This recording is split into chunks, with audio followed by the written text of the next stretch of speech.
Décrassage, le podcast sport de l'Indépendant, temps additionnel 5 minutes avec Guillaume Richaud.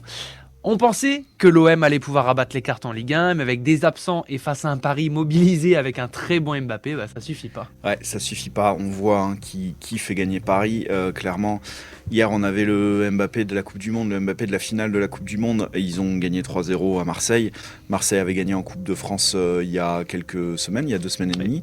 Même si Marseille fait pas une mauvaise première mi-temps, Paris a un génie ou 2 génies. On peut compter Messi qui met un but aussi, mais pour le coup c'est Mbappé qui fait tout. Il fait un centre qui est magnifique et qui arrive dans les pieds de Messi qui est tout seul, qui a que à la mettre au fond. Bon, il fallait le faire quand même, hein.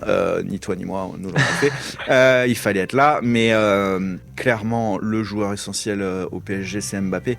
Dès qu'il rentre, dès qu'il est là, tout va bien. Il n'a pas été là pendant 3 semaines au PSG, il a beaucoup manqué depuis la Coupe du Monde, hormis cette petite blessure, il est sur un nuage et il a mis hier soir son 200e but avec le PSG, c'est énorme, c'est le record, hein, c'est qu'avec l'égalité avec Cavani. Exactement. Bon, il va le battre là, prochain match, prochaine semaine, très clairement il va le battre. À son âge, c'est incroyable en tout cas. À son âge, c'est incroyable, je sais pas combien il est de buts en tout entre l'équipe de France et Monaco, il doit être pas loin des 300, c'est exceptionnel.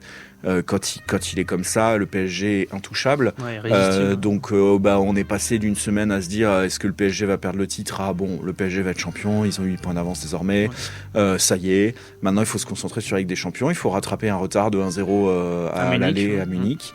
Ils ont perdu 1-0 à l'aller au Parc, maintenant il faut aller gagner là-bas. Et avec Mbappé, franchement tout peut arriver. Tournoi à destination, le 15 de France affrontait l'Écosse ce week-end et les Bleus ont retrouvé le succès. Ça n'a pas été si évident, alors c'est aussi le scénario, on va y revenir, hein, mais la France a gagné 32-21, ils ont gagné avec le bonus, donc ça c'est bien au classement, même si après les défaites contre l'Irlande, on sait qu'il n'y aura pas de grand chelem, on peut toujours espérer que l'Irlande trébuche à un moment et qu'il y ait possibilité de gagner ce tournoi, hein. Il ne faut pas gâcher ce qui peut potentiellement se gagner, et puis même si l'Irlande ne trébuche pas, finir deuxième, ce sera quand même intéressant. Donc ça a été pas si simple, clairement. Le début de match parfait, l'équipe de France a mis 2 essais assez rapidement, et puis par Ntamak et Dumortier, et puis après ça s'est un peu déréglé.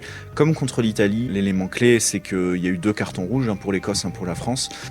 Et donc le match a été un peu bizarre à 14 contre 14 pendant 70 minutes quasiment.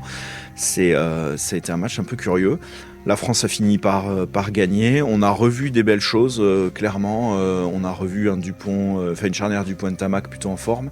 On a revu une deuxième ligne, une troisième ligne très intéressante. On a revu un numéro 1, un numéro 2, donc Baye et Marchand qui sont vraiment au-dessus du lot.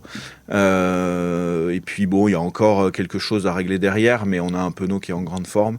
Sur les ailes et à l'arrière, il leur faut encore jouer clairement, mais c'est plutôt un bon match et ça fait du bien. Le seul hic de la soirée qui est assez lourd, c'est la blessure au genou d'Anthony Gelon qui risque de manquer la Coupe du Monde. Et c'est dur parce que c'est un joueur cadre, c'est un très bon joueur. Donc maintenant la prochaine étape c'est la prochaine journée, le 11 mars en Angleterre. Un Angleterre-France qui a toujours un peu de saveur. Bien sûr. Et aller gagner en Angleterre, c'est pas forcément donné à tout le monde. Cette équipe, elle doit le faire. Avant la Coupe du Monde, il faut le faire, aller gagner là-bas. L'Angleterre est pas au mieux, donc il faut en profiter. Et puis pour la confiance, ça fait plutôt du bien d'aller gagner à Twickenham. Alors, équipe de France, toujours, cette fois-ci en basket, puisque l'équipe de France s'est qualifiée pour la prochaine Coupe du Monde avec un Catalan dans l'équipe qui serait originaire de Toulouse, précisément. Ouais, c'est ça, Hugo Benitez, qui est le fils du coach d'ailleurs de Toulouse en basket, qui a été formé ici, qui joue en équipe de France avec le numéro 66.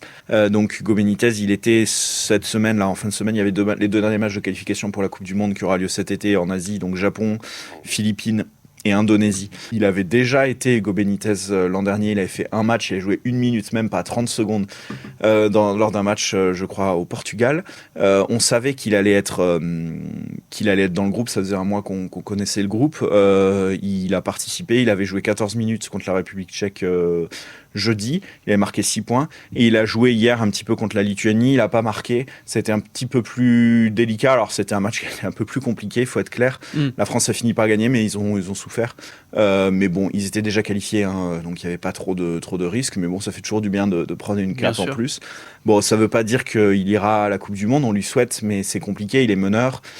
Ces qualifications, c'est toujours un peu frustrant pour certains joueurs parce que ça se joue pendant l'année, donc les stars de la NBA sont pas là. Et puis l'été, les stars de la NBA reviennent et forcément elles reprennent les places, ils jouent meneur. Ce qui est sûr, c'est qu'aujourd'hui, Benitez, il fait partie du groupe élargi. Ça sera peut-être compliqué d'être dans les 12, mais il va faire la préparation avec la France. Il risque de faire pas mal de matchs amicaux cet été avec la France.